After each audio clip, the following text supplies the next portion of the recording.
Hello बच्चों, कैसे हैं आप? उम्मीद करता हूँ आप अच्छे होंगे और अपनी पढ़ाई अच्छे से कर रहे होंगे। आज की इस वीडियो में आप सभी स्टूडेंट का मैं स्वागत करता हूँ। तो डियर स्टूडेंट, आज की जो क्लास है वो क्लास 10th के स्टूडेंट्स के लिए बहुत ज्यादा इंपॉर्टेंट होने वाली है, क्योंकि मैं लेके आया हूँ टॉप 10 क्वेश्चन जो कि बोर्ड एग्जामिनेशन में हर बार रिपीट होते हैं। क्लियर है स्टूडेंट? तो डियर स्टूडेंट, आप लोगों को क्या करना है, मेरे साथ पेन कॉपी लेके बैठ जाइए और इन क्वेश्चन को बनाने की कोशिश कीजिए। अगर नहीं भी बनेंगे तो कोई दिक्कत की बात नहीं है, इन क्वेश्चन को मैं सॉल्व कराऊंगा। क्लियर है? और इस किस किस टाइप के क्वेश्चन बन सकते हैं न्यूमेरिकल्स में से, वो भी मैं आपको यहाँ पे बताऊंगा। अगर आप हमारे चैनल पर नए हैं तो इस चैनल को सब्सक्राइब कर लीजिए।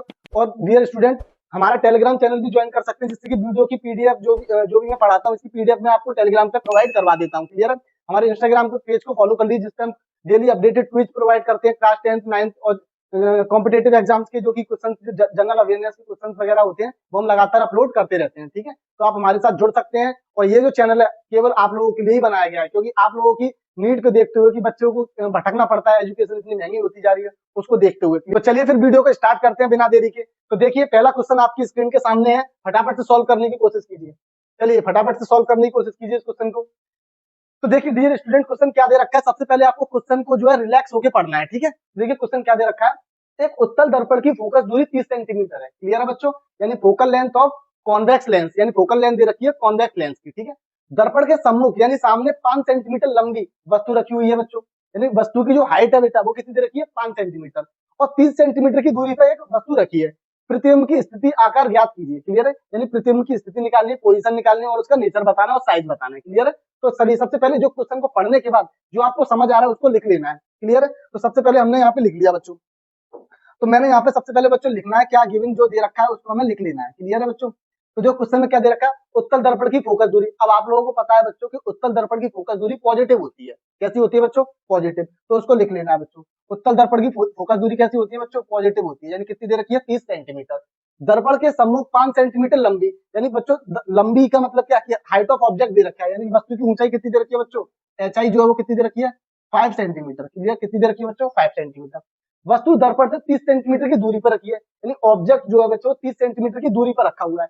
अब आपको पता है बच्चों कि वस्तु की दूरी ऑलवेज नेगेटिव होती है, चाहे कौन लेंस हो चाहे मिरर। तो यानी यू कितना दे रखा है बच्चों यहाँ पे, तो यू दे रखा है बच्चों माइनस का 30 सेंटीमीटर। क्लियर है? तो प्रतिबिंब की स्थिति ज्ञात कीजिए, यानी प्रतिबिंब की स्थिति यानी वी निकालना है बच्चों यहाँ पे मुझे, यानी वी कैलकुलेट करना है। क्लियर है? पहला पॉइंट मुझे बच्चों वी कैलकुलेट करना है। आकार ज्ञात कीजिए बच्चों, आकार मतलब कि इसका एम ज्ञात करना है बच्चों। क्या करना है बच्चों? एम ज्ञात करना है। इसके साथ बच्चों एच आई पूछा है, यानी सॉरी हाइट ऑफ ऑब्जेक्ट, यानी एच ओ होगा बच्चों, ठीक है, हाइट ऑफ ऑब्जेक्ट। और तीसरा पॉइंट बच्चों मुझे एच आई निकालना पड़ेगा। क्या निकालना पड़ेगा? एच आई, यानी हाइट ऑफ इमेज भी हमें फाइंड करनी पड़ेगी। क्लियर है? ये सारी चीजों को हमने लिख लिया। अब इन क्वेश्चन में सबसे पहले हम लगाएंगे क्या, फॉर्मूला। तो मैंने बच्चों यहाँ पे सबसे पहले मुझे क्या निकालना पड़ेगा, वी निकालना पड़ेगा। पोजीशन ऑफ इमेज की इमेज कहाँ बनेगी, तो समझिए ध्यान से। तो बच्चों अगर मैं यहाँ पे फॉर्मूला लगाऊं, यहाँ पे अगर मैं इसका सॉल्यूशन करूं, तो देखिए बच्चों यहाँ पे आप जानते हो मिरर फॉर्मूला क्या होता है बच्चों। तो मिरर फॉर्मूला क्या होता है, तो बच्चों यहाँ पे हम लगाएंगे मिरर फॉर्मूला। तो मिरर फॉर्मूला क्या होता है बच्चों कि 1/f equals to 1/v plus 1/u। Clear है? तो ये होता है हमारा मिरर फॉर्मूला। अब बच्चों हमको यहाँ से क्या निकालना है, v निकालना है। बच्चों यहाँ पे अगर हम v कैलकुलेट करेंगे, तो अगर मुझे यहाँ से बच्चों v निकालना है तो v इजिकल्स टू क्या होगा बच्चों, यहाँ से अगर यहाँ से मैं 1/v इजिकल्स टू u को इधर लेके आऊंगा तो क्या हो जाएगा बच्चों, 1/f इजिकल्स टू माइनस की 1/u। क्लियर है? अब सारी वैल्यू को पुट अप कर देंगे, यानी f और u की वैल्यू रखेंगे विद साइन के साथ। तो बच्चों 1/v इजिकल्स टू एफ कितना दे रखा है बच्चों, 1/30 माइनस का कितना बच्चों, माइनस का 1/30। अब ये माइनस माइनस क्या हो गया बच्चों, प्लस हो गया। तो बच्चों ये प्लस हो गया तो 1/v इक्वल्स टू एलसीएम लूंगा तो कितना आएगा, 30 आएगा। तो बच्चों 30 का डिवाइड 30 में करूंगा तो क्या आएगा, 1 + 1। तो फाइनल आंसर कितना आ जाएगा, 2/30। क्लियर है? अगर मैं यहाँ से रिवर्स करूंगा बच्चों तो क्या आ जाएगा, 30/2। तो v की वैल्यू आ जाएगी बच्चों पॉजिटिव 15 सेंटीमीटर। अब बच्चों v की वैल्यू जो है बच्चों यहाँ पे देखिए ध्यान से कि पॉजिटिव आई है। इसका मतलब क्या है बच्चों कि जैसे भाई ये मिरर कौन सा बच्चों, उत्तल दर्पण है। तो ये हमारा मान लो कि बच्चों ये उत्तल दर्पण है, कलर चेंज कर देता हूँ। तो बच्चों अगर देखिए ध्यान से कि ये हमारा उत्तल दर्पण है, मान लीजिए ये हमारा बच्चों क्या है, उत्तल दर्पण है। ठीक है? तो अब आपको पता है यहाँ पे जो होता है बच्चों वो होता है पोल। अब एक बात समझिए, यहाँ पे u कितना दे रखा है बच्चों, यानी डिस्टेंस ऑफ ऑब्जेक्ट दे रखा है 30 सेंटीमीटर। तो u की वैल्यू तो हम कैसे लेते हैं बच्चों, नेगेटिव लेते हैं। तो u बराबर कितना दे रखा है बच्चों, 30 सेंटीमीटर। वो भी कैसा बच्चों, माइनस का। क्योंकि हमेशा याद रखना बच्चों, मिरर के लेफ्ट हैंड साइड पे इमेज जो होती है वो सारी बनती है नेगेटिव, और राइट हैंड साइड पे कैसी बनती है, पॉजिटिव। अब u की वैल्यू ये 30 सेंटीमीटर, अब v की वैल्यू कैसी आई है बच्चों, पॉजिटिव। तो इसका मतलब इमेज कहीं पर बच्चों यहाँ पे बनी होगी, कहाँ पे, यहाँ पे। यानी v कितना बच्चों यहाँ पे प्लस का 15 सेंटीमीटर। अगर 15 सेंटीमीटर तो इसका मतलब क्या है, v जो राइट हैंड साइड पे इमेज बनी होगी। क्लियर है मेरी बात? तो आई होप आपको समझ में आ रहा होगा। अब तीसरा पॉइंट बच्चों, दूसरा पॉइंट उसने यानी हमने v कैलकुलेट कर लिया। दूसरा मुझे क्या निकालना है बच्चों, m निकालना है। क्या निकालना है बच्चों, m निकालना है। अगर बच्चों मैं यहाँ से अगर m निकालूं, अगर मैं यहाँ से m निकालूं, हाँ देखिए बच्चों, तो अगर मैं यहाँ से m निकालूं तो m निकालने के लिए बच्चों मुझे क्या करना पड़ेगा, यहाँ से मुझे m कैलकुलेट करना है। तो m कैलकुलेट करने के लिए मुझे क्या करना पड़ेगा बच्चों, यहाँ पे कि देखिए ध्यान से, अगर m इजकस टू, आप जानते हो फॉर्मूला क्या होता है, माइनस के v upon u is equals to h i upon h o. Clear है, तो ये फॉर्मूला होता है। अब v की वैल्यू कितनी है बच्चों, 15 सेंटीमीटर, तो माइनस का 15, और u कितना दे रखा है बच्चों, माइनस का 30, तो माइनस का 30। अब बच्चों एच आई मुझे कैलकुलेट करना है, एच ओ कितना दे रखा है बच्चों, प्लस का 5 सेंटीमीटर, कितना दे रखा है, प्लस का 5 सेंटीमीटर। क्लियर है, तो अगर मैं ध्यान से देखो ये कैंसिल, माइनस से माइनस कट गया, ये कितना आएगा बच्चों, 2 टाइम्स। तो यहाँ से अगर डिवाइड किया तो एच आई बराबर कितना आया बच्चों यहाँ पे, तो ये आएगा बच्चों 5/2। तो एच आई की वैल्यू जो है बच्चों कितनी निकल गई, प्लस का 2.5 सेंटीमीटर। क्लियर है, यानी प्लस का 2.5 सेंटीमीटर। यानी इसकी जो इमेज है बच्चों कहाँ पे बनी होगी, इस नीचे की तरफ, नीचे की साइड की सारी पॉजिटिव लेते हैं, याद रखना। ठीक है बच्चों, तो याद रखना है आपको। अब उसके बाद जो तीसरा पॉइंट यानी एम भी निकल गया अपना, एम भी निकाल सकते हैं बच्चों यहाँ से। अगर मैं यहाँ से एम निकालूं तो एम इजकस टू बच्चों माइनस का वी अपॉन यू, माइनस का वी अपॉन यू। तो बच्चों ये कितना आ गया बच्चों, v की वैल्यू कितनी दे रखी है बच्चों, 15, यानी माइनस के 15 और माइनस का 30, माइनस से माइनस कट गया तो m की वैल्यू कितनी आ गई बच्चों, 1/2। कितनी आ गई बच्चों, 1/2। अब बच्चों 1/2 का मतलब क्या है कि यहाँ पे जो एच आई है वो एच ओ से छोटी है, यानी एच ओ बड़ा है किससे, एच आई से। क्लियर है, यानी वस्तु की जो इमेज है, वो वस्तु की जो हाइट है वो ज्यादा है comparison to height of image के। क्लियर है, तो आई होप आपको ये पहला क्वेश्चन समझ में आ गया होगा। तो बच्चों यहाँ पे देखिए कि m की वैल्यू जो है बच्चों वो कैसी आई है, पॉजिटिव आई है। अब पॉजिटिव, जब m की वैल्यू जब पॉजिटिव आती है तो आपको पता है इमेज कैसी बनती है बच्चों, आभासी व सीधी बनती है। कैसी बनती है बच्चों, आभासी व सीधी। क्लियर है, तो ये इसका नेचर भी आ गया बच्चों। ठीक है, जब m की वैल्यू पॉजिटिव आती है तो आभासी व सीधी इमेज बनती है। क्लियर है, तो आई होप आपको ये क्वेश्चन समझ में आ गया होगा। चलिए बढ़ते हैं फिर नेक्स्ट क्वेश्चन की तरफ। नेक्स्ट क्वेश्चन आपके सामने, एक बार प्रयास कीजिए आप करने का इस क्वेश्चन को। चलिए तो देखिए इस क्वेश्चन को। क्वेश्चन क्या है बच्चों, जल तथा कांच में प्रकाश की चाल क्रमशः दे रखी है हम लोगों को। ठीक है, तो हमें अपवर्तनांक की गणना करनी है, पानी के सापेक्ष कांच का अपवर्तनांक निकालना है, यानी WNG निकालना है, वायु के सापेक्ष कांच का अपवर्तनांक निकालना है। ठीक है, तो यानी दो चीजें निकालनी, पानी के सापेक्ष निकालना, वायु के सापेक्ष निकालना है। तो बच्चों चलिए सबसे पहले जो क्वेश्चन में दे रखा है उसको हम लिख लेते हैं यहाँ पे। तो सबसे पहले बच्चों मैंने यहाँ पे लिख लिया गिवन करके कि जो भी हमें दे रखा है।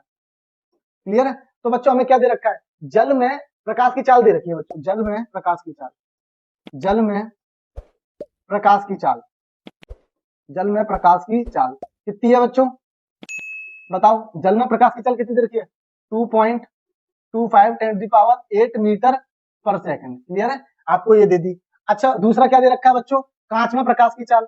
तो कांच में प्रकाश की चाल, कांच में प्रकाश की चाल, तो कांच में प्रकाश की चाल कितनी दे रखी है बच्चों, कांच में प्रकाश की चाल कितनी दे रखी है बच्चों, 2 × 10⁸ मीटर पर सेकंड। क्लियर है।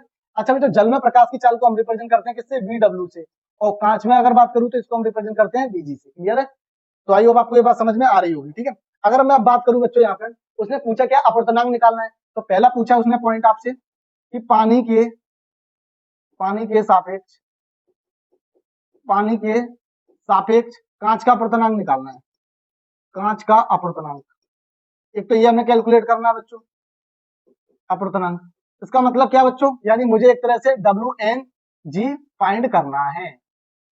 ठीक है, दूसरा बच्चों हमें क्या कैलकुलेट करना है, दूसरा हमको कैलकुलेट करना है वायु के सापेक्ष, वायु के सापेक्ष, वायु के सापेक्ष कांच का अपवर्तनांक, वायु के सापेक्ष कांच का अपवर्तनांक।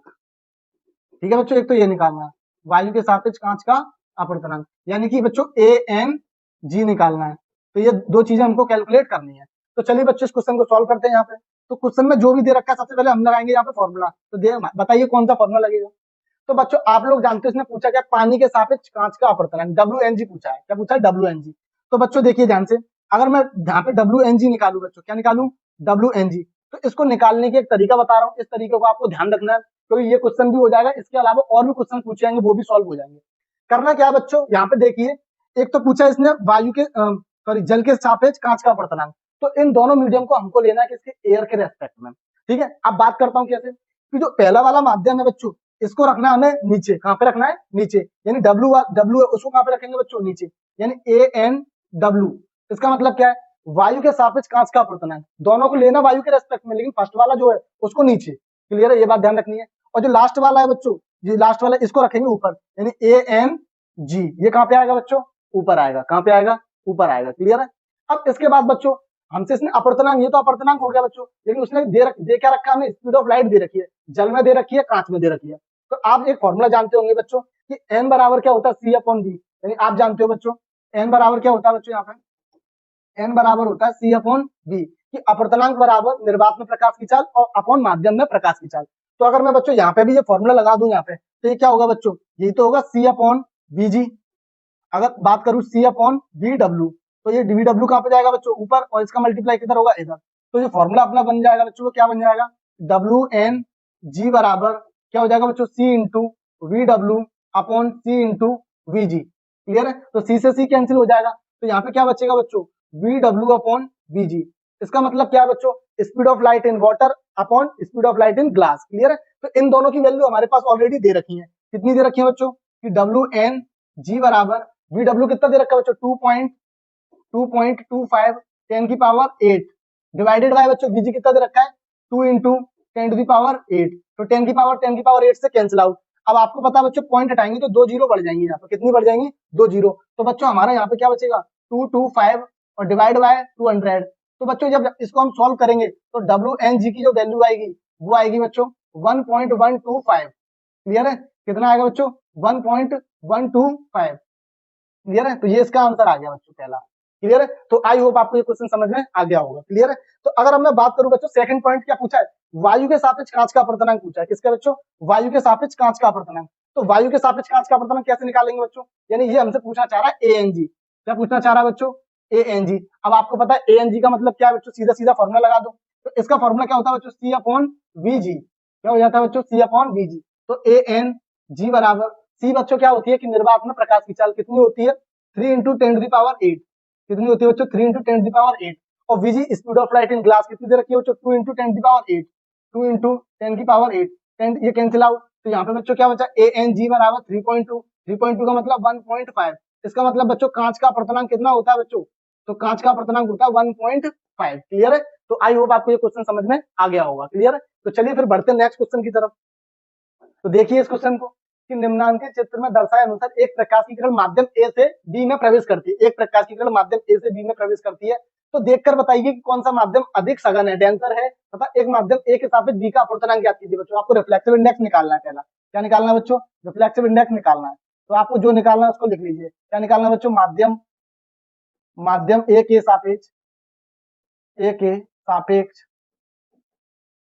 बी का अपर्तनांक, ये हमको बच्चों निकालना है। ठीक है। यानी बच्चों आपको ANB कैलकुलेट करना है।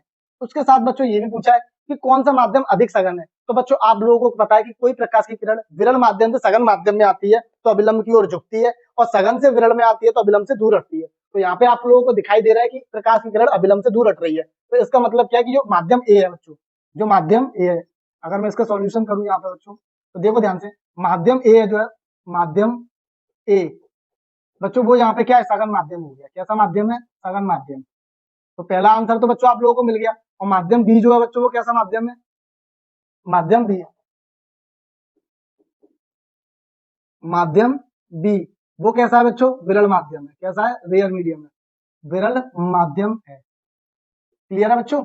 अब बच्चों उसने क्या पूछा है, ए के रेस्पेक्ट में बी का अपर्तनांक पूछा है। तो अगर ए के रेस्पेक्ट में बी का अपर्तनांक पूछा है, यानी माध्यम, देखिए ध्यान से, माध्यम ए के सापेक्ष, माध्यम ए के सापेक्ष बी का अपर्तनांक, बी का अपर्तनांक, यानी बच्चों ANB मुझसे कैलकुलेट करना है। क्लियर है। तो इसको बच्चों कैसे निकालेंगे बच्चों, तो आप जानते हो n बराबर क्या होता है बच्चों, sine i upon sine r, यानी स्नेल के नियम से sine i upon sine r. Clear है। इसको डाल दो इक्वेशन नंबर 1, क्योंकि मुझे इसके लिए आई और आर चाहिए होगा। तो आई और आर कैसे निकालेंगे बच्चों, आप लोगों को पता है कि ये जो पूरा एंगल होता है ये कितना होता है बच्चों, 90 डिग्री होता है। कितना होता है बच्चों, 90 डिग्री है। और उसमें से बच्चों ये 60 डिग्री पहले से ही बनना है, तो 90 माइनस 60 करेंगे तो ये इंसिडेंट एंगल आ जाएगा। तो ये आपको पता है ये वाला जो एंगल होता है आई होता है, और ये वाला एंगल होता है वो आर होता है। तो अगर मैं यहाँ से आई निकालू बच्चों, तो आई बराबर क्या हो जाएगा बच्चों, 90 माइनस के 60 डिग्री, तो बराबर कितना आ जाएगा बच्चों, 30 डिग्री। और इसी तरीके से बच्चों आर निकालूंगा, तो 90 माइनस के 45 डिग्री, तो क्या आ जाएगा रिफ्लेक्टेड एंगल बच्चों 45 डिग्री। इन दोनों की वैल्यू यहाँ पे रख दीजिए बच्चों। तो इन दोनों की वैल्यू जब मैंने यहाँ रखी बच्चों, ए एन बी बराबर साइन आई, आई की जगह पे कितना है बच्चों 30 डिग्री, क्लियर है, और आर की जगह पे बच्चों कितना है 45। तो जब बच्चों इनकी वैल्यू जब मैंने यहाँ रखी साइन 30 की वैल्यू 1/2 और इसकी वैल्यू होती है 1/√2, ये √2 बच्चों कहाँ पे जाएगा ऊपर, तो बच्चों क्या आ जाएगा ए एन बी बराबर √2/2।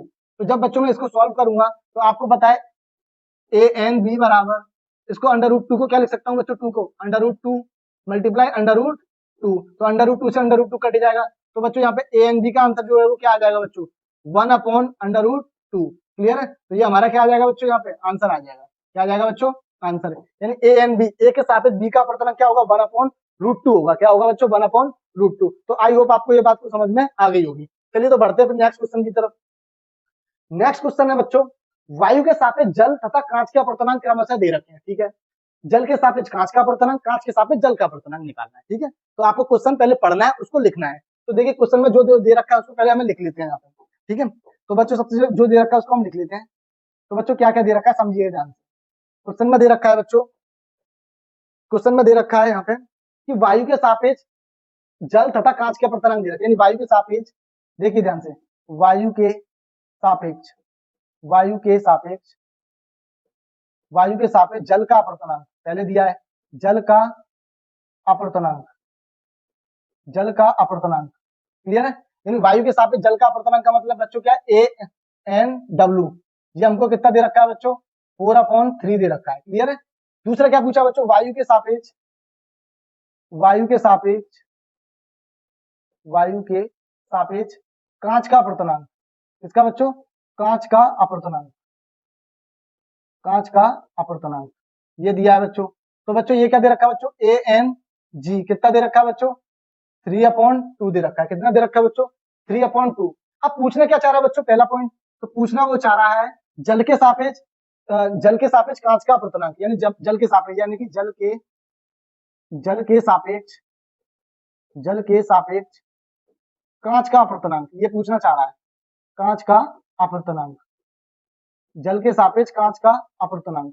तो ये बच्चों ये पूछना चाह रहा है WNG, एक तो हमसे ये कैलकुलेट करने को बोल रहा है, और दूसरा क्या पूछ रहा है बच्चों, कांच के सापेक्ष जल का, कांच के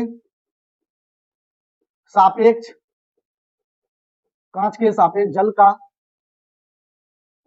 अपवर्तनांक, यानी बच्चों जस्ट इसका रिवर्स पूछना चाह रहा है। तो आई होप आपको समझ में आ रही होगी बात। तो बच्चों कांच के यानी GNW, यानी एक निकाल लो तो दूसरे का उल्टा कर दो, आंसर आ जाएगा, क्या दिक्कत है। तो चलिए फिर इसको आप सॉल्व कर लेते हैं यहाँ पे। तो अब भाई देखो ध्यान से, वायु के सापेक्ष ये सारी चीजें लिख रखी है मैंने। तो पहला पॉइंट उसने जो पूछा उसको हम कैलकुलेट करते हैं। तो बच्चों पहला पॉइंट उसने क्या पूछा है, ध्यान से देखिए। पहला पूछा जल के सापेक्ष कांच का अपवर्तनांक पूछा है, यानी जल के सापेक्ष कांच का अपवर्तनांक, जल के सापेक्ष कांच का अपवर्तनांक निकालते हैं। जल के सापेक्ष कांच का अपवर्तनांक, जल के सापेक्ष कांच का अपवर्तनांक, यानी बच्चों WNG कैसे निकालेंगे, तो WNG बराबर, तो मैंने अभी इसका एक फॉर्मूला बताया था बच्चों सिंपल सा, कि बच्चों दोनों मीडियमों को हम लेते हैं एयर के रेस्पेक्ट में, और जो पहला मीडियम होता है बच्चों उसको रखते हैं नीचे एयर के रेस्पेक्ट में। तो बच्चों ये क्या हो जाएगा बच्चों ANW, और जो बाद वाला मीडियम होता है एयर के रेस्पेक्ट उसमें रखते हैं ऊपर रखते हैं, तो ANG, यानी इन दोनों में AA लगा दो, और इन दोनों को ये बाद वाला इसको इधर रख दो, वो पहले लास्ट वाले को ऊपर रख दो, क्लियर है। अब इन दोनों की वैल्यू रखते हैं बच्चों, यानी WNG बराबर, ANG की वैल्यू कितनी दे रखी है बच्चों यहाँ पे 3/2, कितनी दे रखी है बच्चों 3/2। अब बच्चों ANW कितना दे रखा है यहाँ पे 4/3, 4/3 को जब मैं ऊपर भेजूंगा तो ये कितना हो जाएगा 3/4। तो बच्चों WNG की जो वैल्यू है वो कितनी आ जाएगी यहाँ पे, ये आ जाएगी बच्चों 9/8, कितनी आ जाएगी बच्चों यहाँ पे 9/8 आ जाएगी, कितना आ जाएगा बच्चों 9/8, क्लियर है। तो पहला आंसर हम लोगों का ये आ चुका, क्लियर है। और दूसरा बेटा क्या है, दूसरा उसने क्या पूछा बच्चों, कांच के सापेक्ष जल का अपवर्तनांक, यानी बच्चों जस्ट इसका उल्टा, यानी कि बच्चों कांच के सापेक्ष, कांच के सापेक्ष, कांच के सापेक्ष जल का अपवर्तनांक, जल का अपवर्तनांक, जल का अपवर्तनांक, चाहो तो सीधा इसका उल्टा कर दो, यानी GNW पूछना चाह रहा है। तो इसका फॉर्मूला क्या होगा बच्चों, मैंने बताया था दोनों मीडियम को एयर के रेस्पेक्ट में लेते हैं, जो पहला मीडियम है इसको डिवाइड में रखते हैं, यानी ANG कहाँ आएगा बच्चों नीचे आएगा, और ANW कहाँ पे आएगा बच्चों ये ऊपर आएगा ANW। क्लियर है? तो बच्चों ये क्या आ जाएगा बच्चों, GNW बराबर, जब दोनों की वैल्यू रखेंगे, ANW कितना दे रखा है बच्चों 4/3। और बच्चों ध्यान से देखो, ये क्या बच्चों 3/2, जब डिवाइड करेंगे तो बच्चों 2 कहाँ पे जाएगा ऊपर और 3 कहाँ पे आएगा नीचे। तो जो GNW की जो वैल्यू है बच्चों वो कितनी आ जाएगी यहाँ पे 8/9। तो देखो ध्यान से, ये क्या आ गया बच्चों, इसका जस्ट रिवर्स आ गया बच्चों। क्या आ गया? इसका जस्ट रिवर्स आ गया, ये इसका आंसर आ गया। तो ध्यान से देखो, उल्टा है सिर्फ। WNG निकाला कितना था 9/8 था। अगर मैंने इसको पलट दिया, GNW को बोला कांच के सापेक्ष जल का अपर्तनांक GNW, तो क्या आ गया बच्चों 8/9 आ गया। यहाँ से रिवर्स करके भी हम निकाल सकते थे। अब ये वाली बात जो है बहुत से बच्चों को समझ में आई नहीं होगी, तो मैं इसको एक बार और बता देता हूँ और समझने की कोशिश कीजिए। जैसे सपोज मान लीजिए बच्चों, आपसे उसने पूछा है कि लिक्विड के सापेक्ष LNG, तो इसका मतलब क्या होता है बच्चों, इसका मतलब होता है द्रव के सापेक्ष कांच का अपर्तनांक। तो कैसे बनाएंगे हम? तो बच्चों ध्यान से देखिए, आपको क्या करना है बच्चों, LNG पूछा है, तो सबसे पहले बच्चों तो बच्चों ध्यान से देखिए कि लिक्विड के सापेक्ष कांच का अपवर्तनांक पूछा, तो आपको कुछ भी नहीं करना है कि दोनों मीडियमों को एयर के रेस्पेक्ट में लिखना है। जो पहला मीडियम जो पहले लिखा है उसको लिखना है नीचे, यानी ANL, ये आ गया बच्चों नीचे, और दूसरा वाला जो मीडियम है इसको लिखना है ऊपर, यानी एयर के रेस्पेक्ट में ANG। बस बन गया ये फॉर्मूला। क्लियर है? तो इस तरीके से आप कोई भी दो मीडियम पूछा हो तो इस तरीके से हम फॉर्मूला यहाँ पे बना सकते हैं। अब देखिए यहाँ पे इसी चीज को भी समझ लीजिए, WNG पूछा तो मैंने यहाँ पे क्या बनाया बच्चों, जो पहला वाला मीडियम है जो इसको हमें रखना है एयर के रेस्पेक्ट में नीचे, और जो बाद वाला मीडियम इसको रखना है ऊपर एयर के रेस्पेक्ट में। क्लियर है? तो देखिए इस तरीके से, और इसी तरह से ये वाला बनाया, ये वाला कहाँ पे आ गया नीचे और बाद वाला कहाँ आ गया बच्चों ऊपर, और दोनों को मीडियम को लेना है एयर के रेस्पेक्ट में। क्लियर है? तो आई होप आपको ये बात समझ में आ गई होगी। चलिए बढ़ते हैं फिर नेक्स्ट क्वेश्चन की तरफ। नेक्स्ट है बच्चों कि 20 सेंटीमीटर फोकस दूरी के अवतल लेंस के सामने, ठीक है, लेंस से 30 सेंटीमीटर की दूरी पर एक वस्तु की प्रतिबिंब की स्थिति ज्ञात करो। बहुत बढ़िया। तो देखो जो पूछा है सबसे पहले उसको लिख लेना है। तो बच्चों क्या क्या दे रखा है क्वेश्चन में, उसी को लिखना है। 20 सेंटीमीटर फोकस दूरी के अवतल लेंस, तो बात कर रहा है बच्चों किसकी, अवतल लेंस। तो बच्चों अवतल लेंस में भाई फोकल लेंथ कैसी होती है, नेगेटिव होती है। कैसी होती है, नेगेटिव। तो फोकल लेंथ को हम लिखेंगे यहाँ पे, कितना दे रखा है बच्चों, माइनस का 20 सेंटीमीटर। कैसा दे रखा है बच्चों, माइनस का 20 सेंटीमीटर। 30 सेंटीमीटर की दूरी पर वस्तु, यानी यू कितना दे रखा है, माइनस के 30 सेंटीमीटर। प्रतिबिंब की स्थिति यानी वी कैलकुलेट करना है यहाँ पे बच्चों, वी कैलकुलेट करना है, और लेंस की क्षमता यानी पी निकालना है। तो बच्चों दो पॉइंट निकालने हैं यहाँ पे, एक तो प्रतिबिंब की दूरी निकालनी है, दूसरा पावर ऑफ लेंस निकालना है। क्लियर है? तो दोनों चीजों को हम यहाँ पे निकालते हैं। तो बच्चों देखिए ध्यान से, अगर मैं इसका सॉल्यूशन करता हूँ यहाँ पे, तो बच्चों आप जानते हो वाई यूजिंग लेंस फॉर्मूला। तो लेंस फॉर्मूला क्या होता है बच्चों, तो लेंस फॉर्मूला क्या होता है बच्चों, 1/f equals to 1/b minus के 1/u। मुझे बच्चों यहाँ पे क्या कैलकुलेट करना है, v कैलकुलेट करना है। तो अगर u को इधर भेजूंगा मैं यहाँ पे, यानी 1/v बराबर 1/f इक्वल्स टू प्लस का 1/ क्या हो जाएगा बच्चों, u हो जाएगा। क्या हो जाएगा, u हो जाएगा। अब मैं यहाँ पे जब इन दोनों की वैल्यू रखता हूँ साइन के साथ, v equals to 1/f, f कितना दे रखा है बच्चों, माइनस का 20 सेंटीमीटर, यानी माइनस का 20। क्लियर है? प्लस u कितना दे रखा है बच्चों यहाँ पे, माइनस का 30 सेंटीमीटर। कितना दे रखा है, माइनस का 30 सेंटीमीटर। क्लियर है? तो देखो 1/v बराबर एलसीएम कितना आएगा बच्चों यहाँ पे 60। क्लियर है? कितना आएगा 60। अब 20 का डिवाइड अगर मैं यहाँ पे करूंगा तो कितनी हो जाएगा, माइनस का 3, और 30 का डिवाइड 60 में करूंगा कितनी हो जाएगा, माइनस का 2। तो बच्चों कितना आएगा यहाँ पे, माइनस के 5/60। अगर दोनों तरफ से यहाँ पे सॉल्व रिवर्स करूंगा तो ये आएगा माइनस का 60/5। क्लियर है? तो यहाँ से जो v की वैल्यू निकल के आएगी, तो v की वैल्यू निकल के आएगी बच्चों माइनस का 12 सेंटीमीटर। कितना निकल के आएगा, माइनस का 12 सेंटीमीटर। क्लियर है? माइनस का 12 सेंटीमीटर। क्लियर है? अब v की वैल्यू बच्चों यहाँ पे क्या आई है बच्चों, नेगेटिव आई है, तो इसका मतलब इमेज जो है वो कहाँ बनेगी बच्चों, लेफ्ट हैंड साइड पे। कहाँ बनेगी बच्चों, लेफ्ट हैंड साइड पे। यानी बच्चों इस तरीके से होता है हमारा जो दर्पण होता है, इस तरीके वो लेंस होता है हमारा, इस तरीके का होता है। तो इमेज जो है बच्चों, जो इमेज है जो v है, वो बच्चों कहीं पे इधर बन रही होगी इमेज, इधर बन रही होगी बच्चों लेफ्ट हैंड साइड पे। अगर इधर v की वैल्यू पॉजिटिव आती है तो इमेज किधर बनती है बच्चों, इधर बनती है। क्लियर है? तो इस तरीके से हम समझ सकते हैं।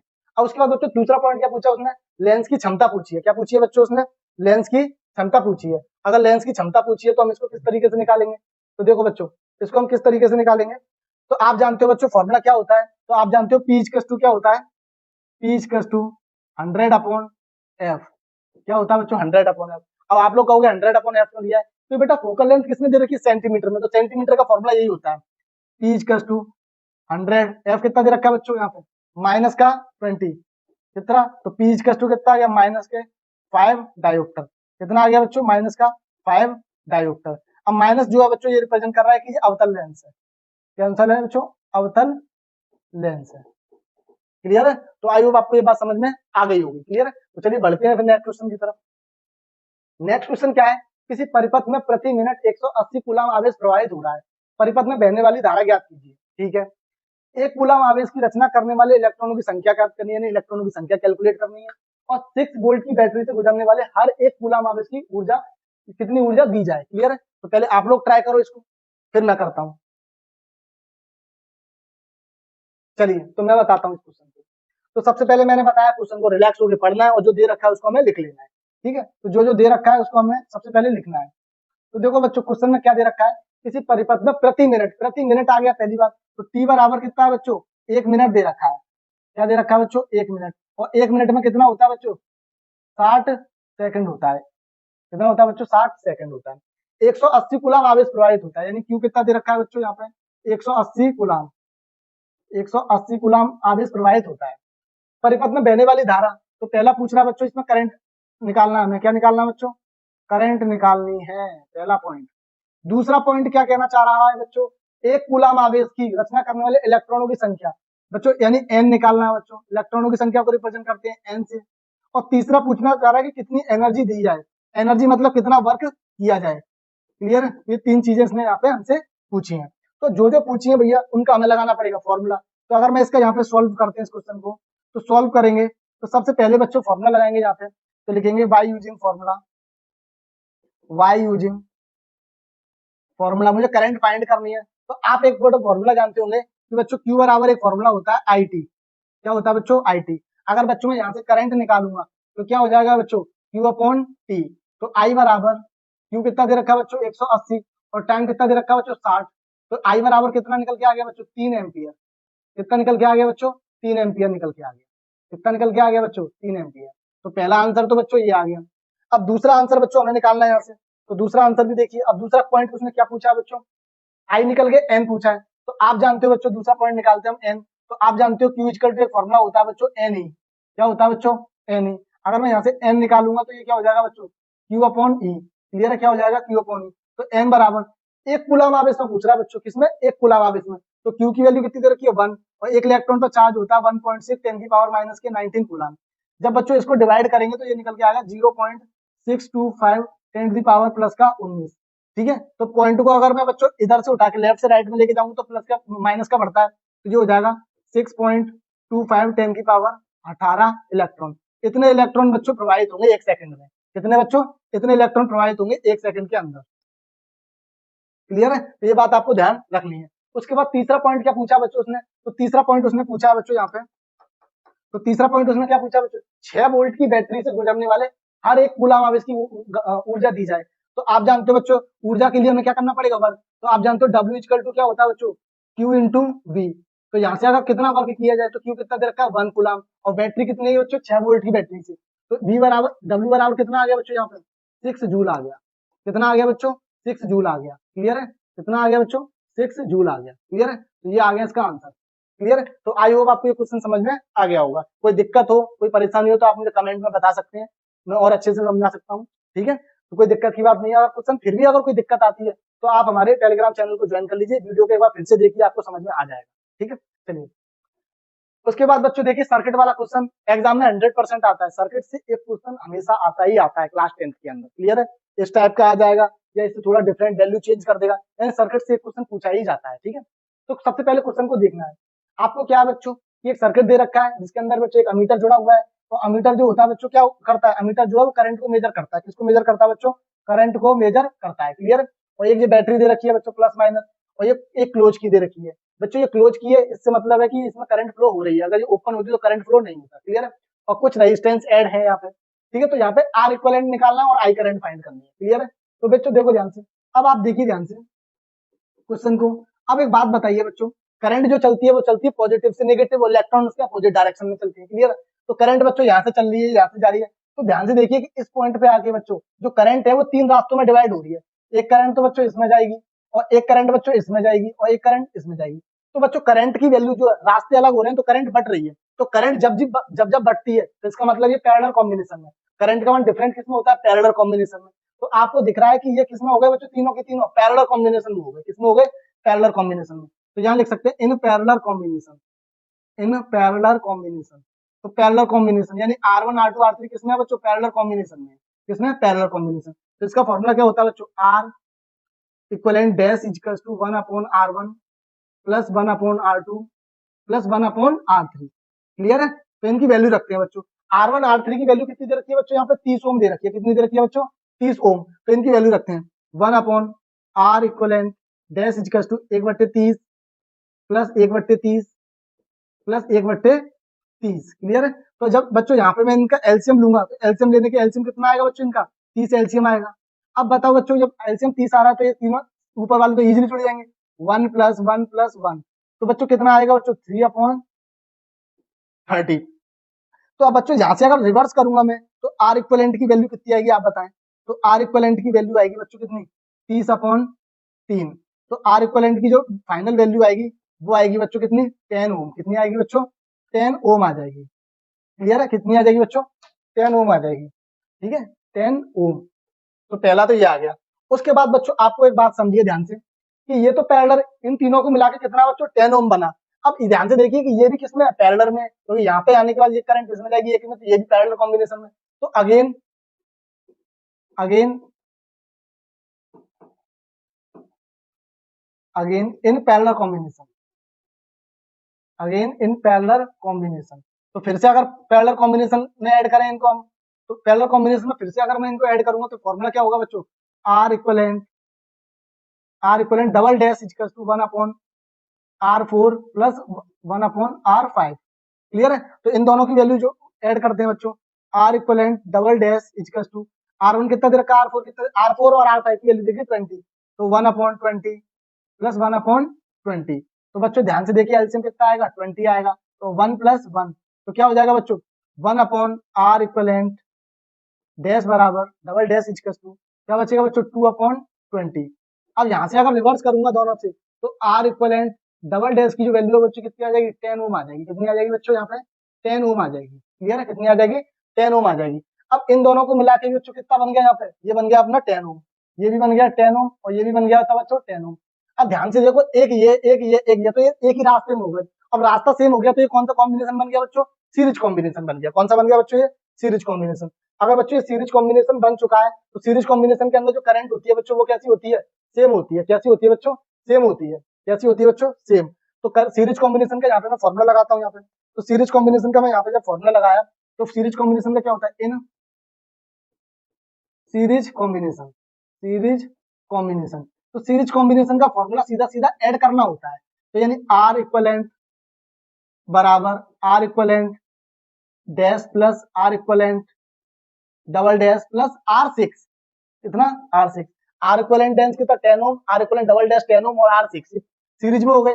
तो आर इक्वलेंट बराबर, इसकी वैल्यू कितनी है बच्चों, 10 ओम प्लस 10 ओम प्लस, और ये इसकी वैल्यू कितनी है बच्चों, R6 की 10 ओम। तो टोटल इक्विवेलेंट कितना निकल के आ गया पूरे सर्किट का, 30 ओम। कितना निकल के आ गया बच्चों, यहाँ पे 30 ओम निकल के आ गया। कितना निकल के आ गया बच्चों, 30 ओम। अब उसके बाद उसने पूछा बच्चों, सर्किट में करंट पूछा है कि टोटल करंट, और सीरीज कॉम्बिनेशन के अंदर करंट जो होती है बच्चों वो क्या होती है, सेम होती है। कैसी होती है, सेम। तो बच्चों अगर मैं इसका यहाँ पे करंट निकालू बच्चों, क्या निकालू बच्चों यहाँ पे, करंट। तो अगर मैं यहाँ पे निकालू टोटल करंट, टोटल करंट, तो अगर मैं यहाँ पे टोटल करंट निकालू ओम के नियम से, तो ओम के नियम के अगर आई इक्वल टू क्या हो जाएगा, V/R इक्वलेंट। तो यहाँ से आई इक्वल टू, बेटा V कितना दे रखा है यहाँ पे, बैटरी दे रखी है 12 वोल्ट। ठीक है, और इक्विवेलेंट कितना निकला है, 30 ओम। कितना निकला है बच्चों, 30 ओम निकला है। अगर मैं 4 के टेबल से काट दूं तो ये कितना गया, 3 टाइम्स। और ये कितना गया बच्चों, 4 से नहीं 3 से काटेंगे तो ये कितना गया, 4 टाइम्स गया। कितना गया बच्चों, 4 टाइम्स, और ये गया बच्चों 10 टाइम्स। तो यहाँ से आई इक्वल टू कितना निकल के आया बच्चों, 4/10 एम्पियर। कितना निकल के आया, 4/10 एम्पियर। तुम चाहो तो 2 से भी कैंसिल कर सकते हैं, कोई दिक्कत की बात नहीं है। क्लियर है। तो आई होप आपको ये क्वेश्चन समझ में आ गया होगा। क्लियर है। तो इसी तरह के क्वेश्चंस को बोर्ड में पूछे जाने के बहुत ज्यादा चांसेस होते हैं। ठीक है, चलिए तो बढ़ते हैं आगे नेक्स्ट क्वेश्चन की तरफ। देखिए बच्चों ये भी क्वेश्चन इंपॉर्टेंट है। इस टाइप के क्वेश्चन बोर्ड में 2-3 साल से लगातार पूछा गया है। ठीक है, तो आप लोगों को ये भी ध्यान रखना है। क्वेश्चन क्या है, एल लंबाई के ए मोटाई के तार का प्रतिरोध 10 ओम है, यानी कि बच्चों ठीक है, इसी पदार्थ के अन्य तार जिसकी लंबाई L/3 और मोटाई 3a हो, तो उसका प्रतिरोध ज्ञात कीजिए। तो सबसे पहले क्वेश्चन को समझिए। ठीक है, तो क्वेश्चन क्या कह रहा है बच्चों, कि बच्चों एक तार है, मान लो कि एक ये वायर है, ये एक वायर है, ठीक है। तो इसकी जो लेंथ है बच्चों वो क्या है, एल है। क्या है बच्चों, एल है। और मैं मान लेता हूँ कि ये L1 है। क्या है बच्चों, L1 है। और इसका जो एरिया है बच्चों ए है, और मैं मान लेता हूँ इसका एरिया A1 है। मैंने अपनी साइड से मान लिया, ठीक है। और इसका जो रेजिस्टेंस है बच्चों, रेजिस्टेंस ये दे रखा है कितना बच्चों, R1 इक्वल टू कितना दे रखा है, 10 ओम। अब कह रहा है अन्य तार जिसकी लंबाई L/3 यानी सेम इसी पदार्थ का एक तार और बनाया बच्चों मैंने, तो जिसकी लंबाई क्या हो जाती है बच्चों, जिसकी जो लंबाई है बच्चों यानी L2 जो है बच्चों वो हो जाती है क्या, प्रारंभिक तार की L/3 हो जाती है। क्या हो जाती है, L/3। और जो इसका एरिया है बच्चों A2 ये हो जाता है पहले की लंबाई का कितना, पहले के एरिया का कितना हो जाता है 3A1। क्या हो जाता है 3A1, यानी पहले के क्षेत्रफल का 3 गुना हो जाता है। क्लियर है। अब ये कह रहा है कि इसका प्रतिरोध निकालना है बच्चों, क्या निकालना है, R2 निकालना है। ये हमको कैलकुलेट करना है। क्लियर है। तो आई होप आपको क्वेश्चन समझ में आ गया होगा। क्लियर है। तो इस क्वेश्चन को सबसे पहले सॉल्व करते हैं। तो बच्चों ये पूछ रहा है रेजिस्टेंस, तो लिख सकते हैं प्रथम अवस्था में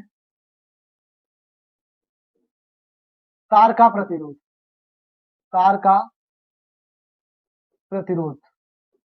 यानी ये पूछना चाह रहा है बच्चों R1 equals to rho L1 upon A1, equation first.